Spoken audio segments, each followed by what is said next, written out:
Le foncier inoccupé représente un potentiel sous-estimé par les collectivités locales. Encore faut-il maîtriser les outils juridiques.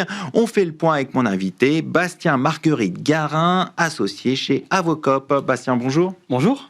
On va parler ensemble du foncier comme outil sous-exploité par les collectivités locales. Pour commencer, on va s'intéresser aux outils juridiques.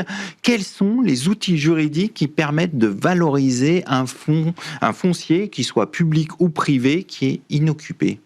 Alors déjà, il faut peut-être revenir aux bases de ce qu'est le foncier inoccupé des collectivités territoriales.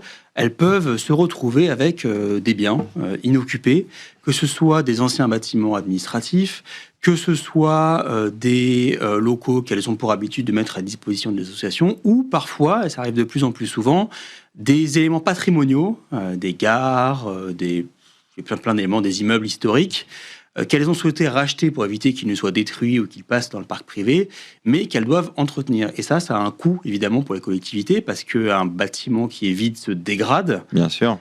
Et donc, il faut payer les fluides, il faut payer l'entretien, et parfois, un bâtiment vide, ça peut aussi être un facteur d'insécurité ou en tout cas de troubles à l'ordre public dans ces villes-là. Et donc, elles cherchent à le valoriser. Pour le valoriser, évidemment, il faut mettre quelqu'un dedans. Donc, elles peuvent soit le vendre, soit faire des opérations assez classiques. Mais de plus en plus, ce qui se met en place, c'est ce qu'on appelle des opérations d'urbanisme transitoire. De quoi s'agit-il ? Une opération d'urbanisme transitoire, en fait, ça consiste à se dire qu'on a un bien qui est inoccupé, qu'on a des acteurs qui sont des acteurs de l'économie sociale et solidaire, des acteurs associatifs, des entreprises à but non lucratif qui ont une volonté de développer des services ou des activités dans ce foncier-là, et donc on leur met à disposition. Et donc pour ça, je reviens sur les outils, on a un certain nombre d'outils qui peuvent être soit de court, soit de long terme. Alors, quels sont ces instruments juridiques ? Les instruments juridiques de court terme, ça peut être sur le domaine public de la collectivité, une autorisation d'occupation du domaine public conclue à court terme, ça c'est le moyen qu'on utilise le plus souvent.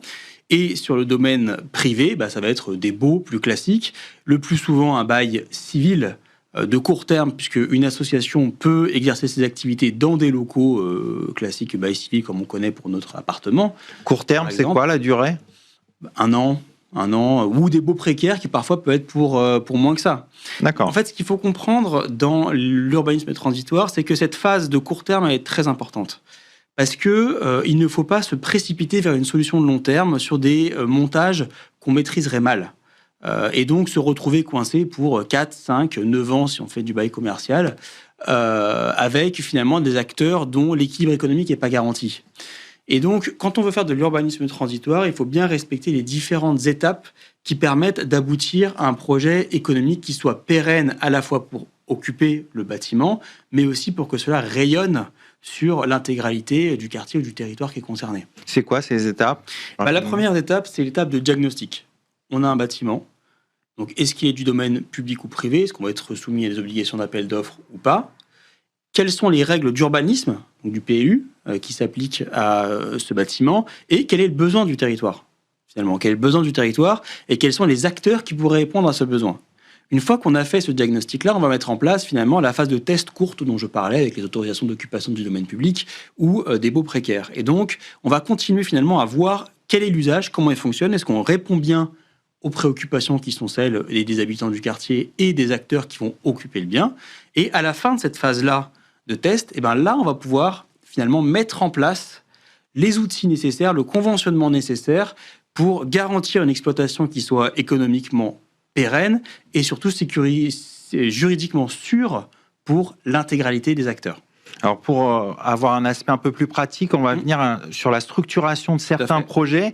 Comment concrètement on peut structurer des projets de type tiers-lieu ou foncier solidaire dans un cadre sécurisé ? C'est ça. Et donc là, du coup, on arrive à cette troisième étape finalement, qui est celle où on a trouvé le modèle, on a trouvé les acteurs qui ont trouvé eux leur équilibre économique. Et maintenant, on se dit on va mettre ça dans un cadre sécurisé pour que ce soit pérenne. Et là, il y a toute une série de modèles. Donc, on a parlé évidemment du conventionnement qui vise à encadrer l'occupation du bien, donc autorisation d'occupation du domaine public, là ça peut être à plus long terme. On peut mettre en place un bail amphithéotique aussi, qui permet à la fois une exploitation économique du bâtiment sur le long terme, mais à la commune de garder le foncier et de récupérer l'intégralité à la fin de ce bail emphytéotique. Et après, il peut y avoir sur du patrimoine privé, des baux civils ou commerciaux plus longs. Mais ce n'est pas la seule étape. Ce qu'il faut bien comprendre, c'est que ça ne vise finalement qu'à sécuriser le modèle d'occupation du foncier. D'accord. Et après, il y a aussi l'exploitation et la gestion. Alors, comment on fait ? Comme c'est des modèles un petit peu hybrides, où il va y avoir des associations, il va y avoir des acteurs privés, il va y avoir des acteurs publics, on va passer par différents types de sociétés en fonction finalement du modèle. On crée des solutions sur mesure. On peut avoir des sociétés coopératives, telles des SCIC, qui permettent en fait de réunir dans une seule structure coopérative publique, privée et associative. Mais on peut aussi construire des SAS avec des pactes d'associés qui vont fixer quelque part les règles de fonctionnement. Mais c'est très important de bien cadrer en fait la forme juridique et surtout son contenu pour sécuriser l'occupation et le fonctionnement. Parce que si on veut une occupation pérenne qui soit efficace, il faut au sein de ce conventionnement aller vraiment définir qui détient, qui exploite, qui porte le risque, qui gère les assurances, qui fait les travaux, et surtout comment potentiellement on met fin à tout ça. Donc, pour sécuriser tout le projet. Exactement, comme dans tout projet immobilier finalement, sauf que là on a cette spécificité qui est de réunir du public, du privé et de l'associatif. Et par contre, il faut vraiment avoir sécurisé de manière très professionnelle, quelque part, l'intégralité du conventionnement et du fonctionnement de ces types de structures pour permettre à chacun finalement de s'y retrouver et à la fin au territoire d'en bénéficier. Et justement, on va parler sur les bénéfices. Comment concrètement une collectivité peut arbitrer entre valorisation économique, intérêt général et contraintes réglementaires ? Alors la contrainte réglementaire, c'est celle qui finalement s'inscrit dans à la fois les obligations qui sont liées au marché public lorsqu'on est sur le domaine public, qui sont liées aussi aux plans locaux d'urbanisme, mais sur l'intérêt économique, déjà il y a un intérêt économique qui est basique, c'est-à-dire que le bien est occupé, il est entretenu, il est attractif. Et donc ça, c'est de toute façon, pour une collectivité, économiquement plus avantageux que d'avoir un bien vide qu'elle doit entretenir.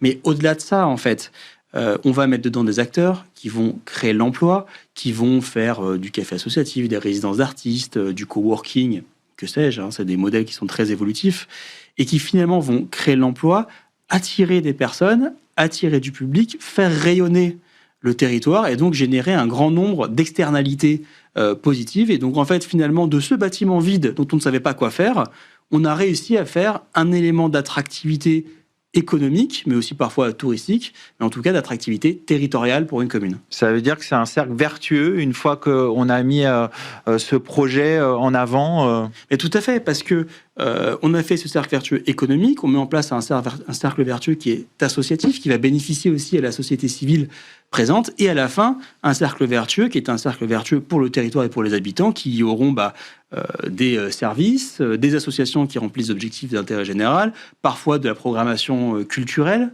artistique, parfois des projets sportifs. Bref, finalement, un territoire qui va vivre encore davantage et attirer davantage d'acteurs et d'habitants à la place d'un territoire qui avait une partie qui était vide. On va conclure là-dessus. Merci Bastien Marguerite Garin. Je rappelle que vous êtes associé chez Avocop. Merci. C'est la fin de cette émission. Merci de votre fidélité. Restez curieux et informés. À très bientôt sur Be Smart for Change.